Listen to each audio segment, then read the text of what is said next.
Happy New Year, everyone!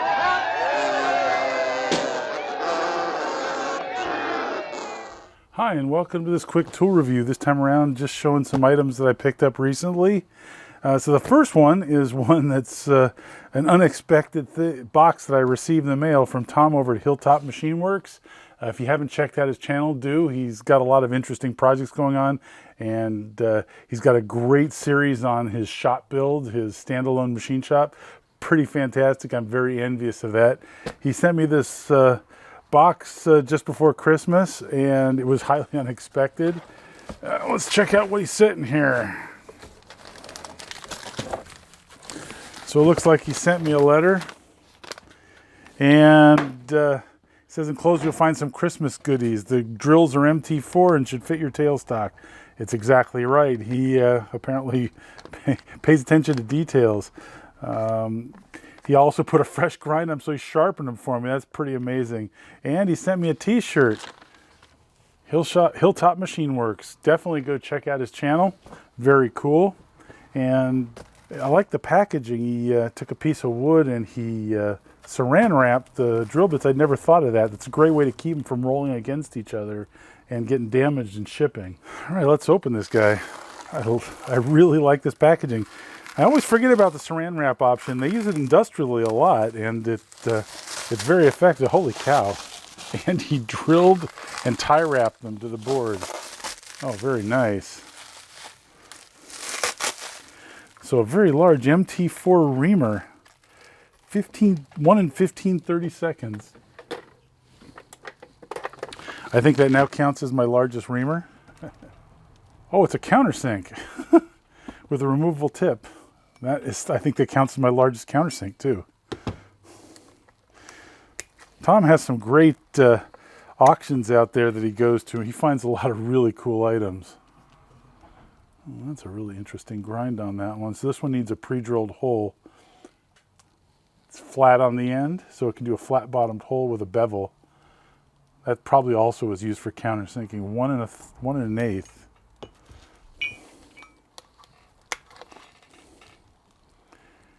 And it's a notchy. That's a good drill bit. 1 and 9/64. Nice. That's nice and sharp. Excellent.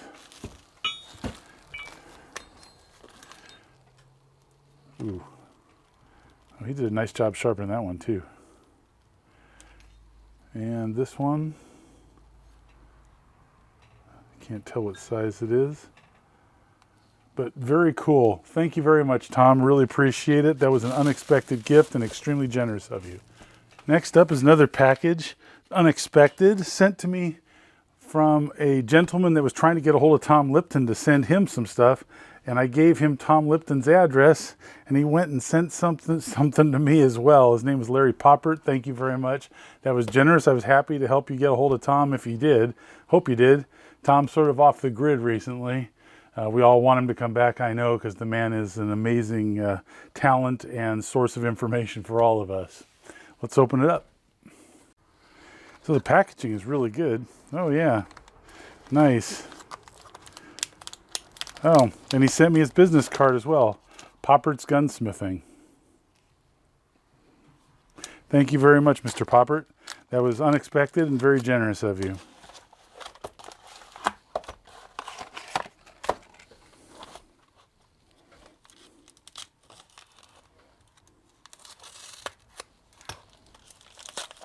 Oh, countersinks, 2 flute countersinks. That's really interesting. I don't think I've ever seen this style before. So it looks like same size external hole, different pilot on these. That's interesting. So as opposed to having a removable pilot, these were just ground from solid.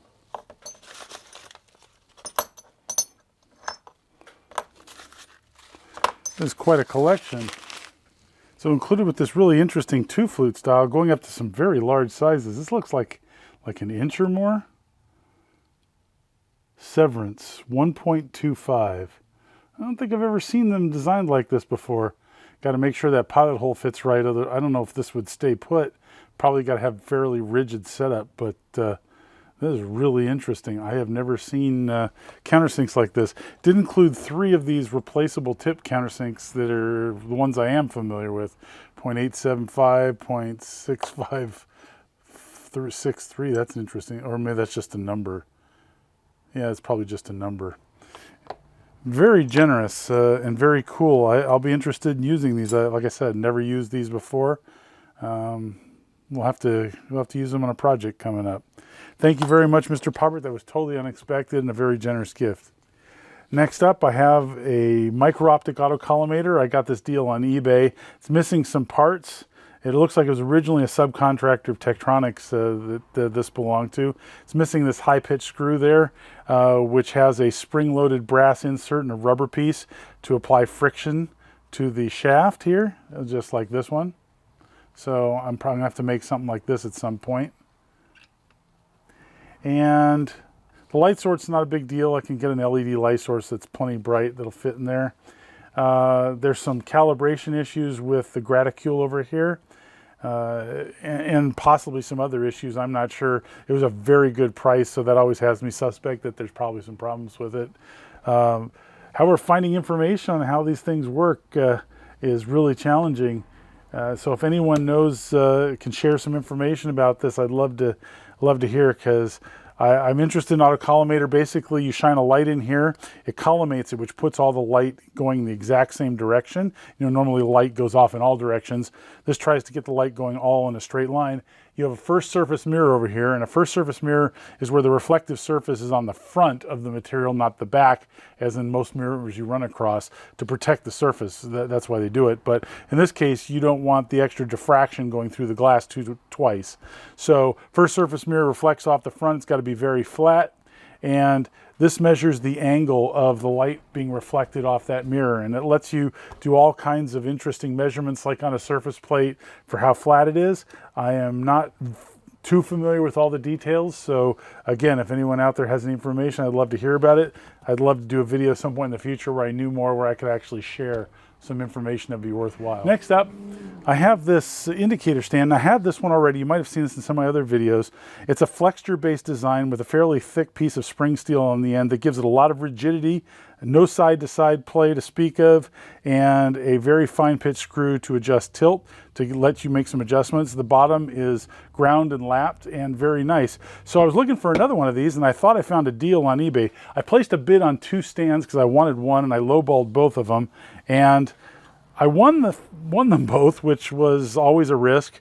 So I thought I was getting another one of these, but look, it's much, much smaller. It's a baby. I've never seen one like this. And it's not Brown and Sharp. It's Merkin's Precision Tool, but it's a copy, like in every way. Even the shape of this is nearly identical. Very, very strange that someone would do that. So it's the same design, heavy-duty spring steel flexure, and a high-pitch threaded adjustment knob on the end, so fairly rigid, and that was a nice sound. And in addition to getting that one, I also won the bid on this guy, which looked a lot smaller. So this one looked bigger, this one looked a lot smaller, but this one's huge. So this one needs some work. It sticks, the column sticks a lot, like I can't get it to go up right now. And it's keyed, which is an interesting design, but very, very rigid design. There's some rust on the bottom. This one was a really good price, and I lowballed the good price. So I've got to surface grind this and lap the bottom, and I probably will surface grind the top, so I've got 2 parallel surfaces I could work off of. But this will be a refurb for another project in the future, in the near future. So you've probably seen me use my Michu Toyo electronic indicator in the past, and I was looking for another indicator for it that had a longer tip on it, and a smaller tip so that I could have some flexibility. And this one was being sold, it's a Brown and Sharp, and it was being sold for a really good price. So I thought, what the heck, I could really use this guy. So I placed a bid on it, but before I placed the bid, I asked the person who was selling it, hey, is this compatible with Michu Toyo? I noticed that it's a 5-pin DIN like the Michu Toyo, and the guy said, oh yeah, it's very compatible. Turns out, not compatible. So I tried to send this back to the person. I got my money back from him, and I returned it, and I shipped it to him. And like a month and a half later, I get the box back saying can't find the address, and that's using an eBay label. So I tried to contact him a couple more times. He didn't get back to me, so I ended up with this indicator. So I'm going, well, now I got this indicator that I can't use. It's really nice. I thought about selling it. And then along came a deal on a Brown & Sharpe electronic indicator unit. And I think I got this for like $100 or a little over. So it was a really good price. The thing is light as a feather. So I don't know that I'm going to like the electronic design. I really like the analog meter scale because, among other things, it dampens movement. So if there's some fluctuation, there's inherent dampening in the meter movement that will slow that vibration down and help you get an average. But in any case, I picked this guy up so that I could use this. And then, strangely enough, I saw another deal because I had a search in my a standing search, and I found this guy, which is a direct plunge indicator reader with a Brown & Sharpe. Actually, it's under the Tessa name, except that it came with this ridiculously short cable. So strangely enough, I did a search for extension cable, and lo and behold, I found one. So now I've got a complete setup here, a second one that's electronic, and it was an interesting find. So I'm going to try and put this to use in the future. I'd like to make a comparator stand at some point that will hold this guy, but that's another project for the future. But anyways, how one thing led to another, to another, to another. Like I started with this, so then I bought this, and I saw a deal on this, so I got this, but that made me buy this. I think everyone who is in this hobby or field well knows how you can go down the rabbit hole of getting new gear.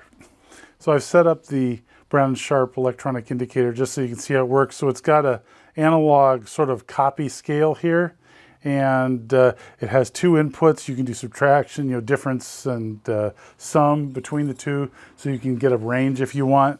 Right now, the indicator stand, I've discovered that it's a little bit too light for this indicator. So if I hold the base here flush, then I can repeat.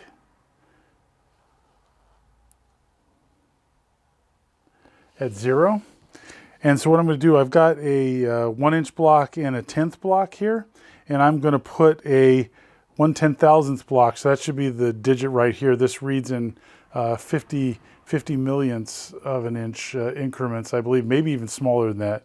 I'm not entirely sure because I don't have the manual for this guy. But here's the 1/10th indicator. So I'm going to take this off. I'm going to take this top one off here, which is 0.1 inches. It's really persnickety because this is heavy enough that it's actually causing a little bit of lift there. When you're dealing in millionths, it's really easy to have a problem like that. Okay, so here, if I hold the base flat to the surface here, there's your 1/10th increase in size. So pretty nice. It's a little persnickety at this resolution, but here's me doing the fine adjust. So there's the analog scale. You can see it coming in. And besides trying to zero this way, you also have an electronic zero that you can manually bring it down to 0 and set a 0 that way. But I need to do it when I'm pressing down here just to hold the base flat. Like I said, this is not heavy enough. So that's a good lesson to learn. I'm going to need at least the same Brown & Sharpe I've got here on the Michutoyo to get a reasonable measurement, because this one's too light. The indicator is actually causing it to tilt by about 50 millionths. So anyways, there it is. You can get a quick look at it. I got a really good deal. This is a TT20, so if you look on eBay, you may be able to find one really good deal as well. The indicators are never cheap, but I think I got this one for a little over $100, so that was a heck of a lot better than new. They're incredibly expensive new. All right, moving on. Next up, I wanted to show you a tool that I've been using at work for a long time, and then a new version, this Bosch I found here. So here's a Fluke laser rangefinder. And all you do is just hit measure. You get the little red dot on what you're interested in measuring, and you hit measure, and it tells you within like a 1/16 of an inch accuracy over 100 feet. This is good for 100 or 120 feet, I forget. Does it say on the back? It does not, I forget. It's something around that range. The problem with this guy, this has worked out well for me over the years. The problem is if there's a lot of light out, you can't see that dot. I mean, even on camera, it's not terribly bright. It's brighter to my eyes than the camera, but when you're outside in daylight, that disappears pretty easily, especially when you're going over like 30, 40 feet. A lot of times what I'll do is I'll take a white card out with me and have someone hold it where I want to measure, and that's a little inconvenient, but it's still a very useful tool. However, Bosch has improved on it. So I wanted to show you this new one. This is a factory refurb I found on eBay, so it's a lot less expensive than the actual one. This one also has a laser, which has equal problems with visibility, but the one thing this does that the other one doesn't is this one finds a dot for you. See that little crosshair in the middle? This will actually find the laser even if it's not easily visible to the naked eye. That's a pretty handy feature. This one's good for a few hundred feet. I can't remember, is it 250? So this guy is good for 122 meters or 400 feet. It has a lot of internal calculations capable, much like this one does. So you can use this built-in stop, and it can measure from, I gotta pop this out here. It can measure from this point to the part that you're interested. You can put this here, and you can set this up against something, or set the back against something, or the front, and get all those distances. In addition to simple distance measurements, it also does a bunch of calculations, like it'll do trig for you. So if you find your distance to a flagpole, then the distance to the top of the flagpole, it can tell you the angle that you're at. It does a whole bunch of things like that, not features I typically need. For me, the way I use this almost always is to find my distance for cable runs at work. So still a really handy tool. This is a nice improvement. If you're looking for the model, it's a GLM 400C. Like I said, I found it on eBay for a really good deal. It also has Bluetooth with an app on the phone, so it'll log values for you with more improved functionality with the phone app. Again, not something I think I'd use, but if you were measuring a site and you need to get all those measurements down and you don't want to take a pad of paper with you, which is my general preference, this is pretty handy. So just so you know it's out there. If not, these are getting really inexpensive. This one's a fluke. But I've seen other ones out there for like 20, 30 bucks for the 100-foot range. So keep an eye out if you're interested. Very handy tool if you're do that sort of work. Last but not least, when you're turning things on the lathe, a lot of times if you're turning materials like cold rolled steel or 4140 that's not pre-hardened, it's really hard to get a good surface finish unless you take a big bite. So these are my normal tools that I use, a CNMG, and I forget what this tool is, what the insert is. Actually, I can go look real quick. It is a KNUX insert. This one's great for taking big bites, and it gets a good surface finish if you take a big bite, but if you're doing a light pass at the end, horrible finish in cold rolled and 4140, same with this guy. Sometimes I switch to an aluminum cutting insert because it's a positive rake insert with a fairly sharp edge, and you get a little bit better finish with this, but still not great. So Tom over at Hilltop Machine Works, Tom again, told me about these inserts here, these TNGG inserts. TNGG 160404R-F is what this is, or a TNGG 331RF also. And the coding, I guess, is NX2525. This is a Mitsubishi, and he said he's had really good luck with these, so I thought I'd give it a try, and as long as you're here, I'll take you along with me, and let's see if we can get a decent finish out of some cold rolled out of these. These inserts are a triangular insert, and they have a polished edge with a positive rake, it looks like. Boy, these are pretty. And looks like you get 6 good edges on this thing.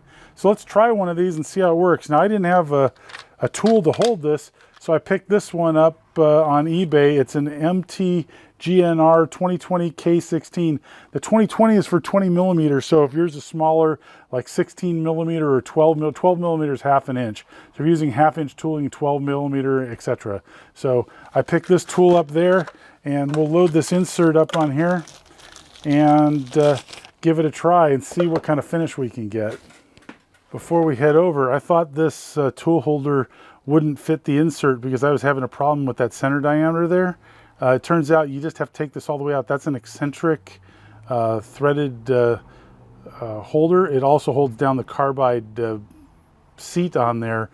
but I couldn't get it on just by sliding it on. I had to actually take the post out and put it in as one unit. Then it fit fine. It's got a nice snug fit. So let's take it over to the lathe, center it up, and give it a try. All right, so we're going to do like a 10,000th depth to cut here. Here's a CNMG.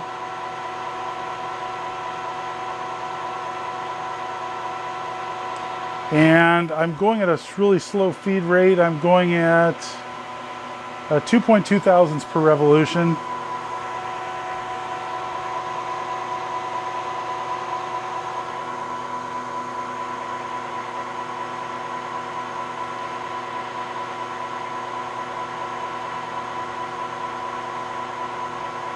And the striping is pretty common with materials like this. This is just cold rolled steel. Okie doke. So let's stop it. Let's zoom in. It's not a horrible finish. This is a new insert. So there you go. That's the finish I got with this guy. Here's a positive rake W insert. We'll try the same thing.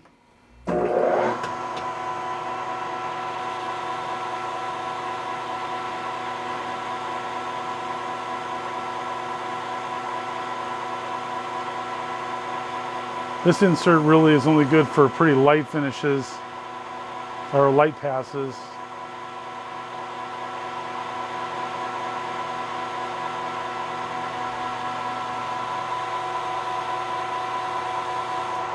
There we go. Let's take a closer look. So I can feel the finish on that one. I think this is a small radius insert. You can't see it there. It's got a pretty sharp point on it. Anyways, the finish isn't horrible, but there's striping. Next up is my hogging insert. This one I can easily take 100 thousandths, 250 thousandths a pass and get a good finish, but you'll notice the finish on this one, not so great with a light pass. If I take a heavy pass, much better finish.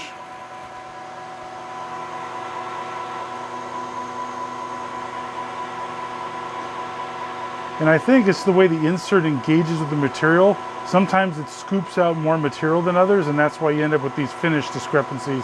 That's just my guess. I don't think we're having deflection issues. Okay. Stop it, take a look. So this one is probably the worst of all of them. And it could be because this insert is a little bit damaged. It doesn't look like it. But these inserts, the tips get damaged very easily. All right, let's try Tom's recommended insert. This is all being done at 440 RPM.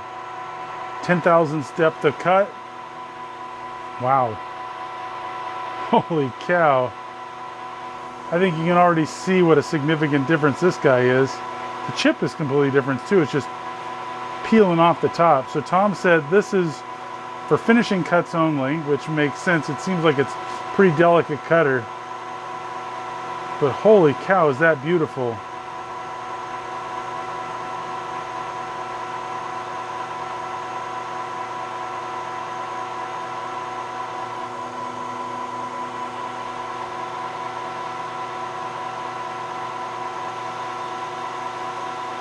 So that's like a 40,000th depth of cut bite at the end there.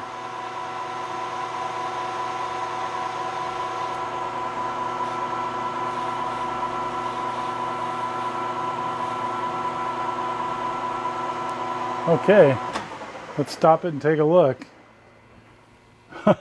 Holy cow. Okay, Tom's not kidding. I don't even think that shows up as well on camera as it does to my eye. This is like a mirror finish on here.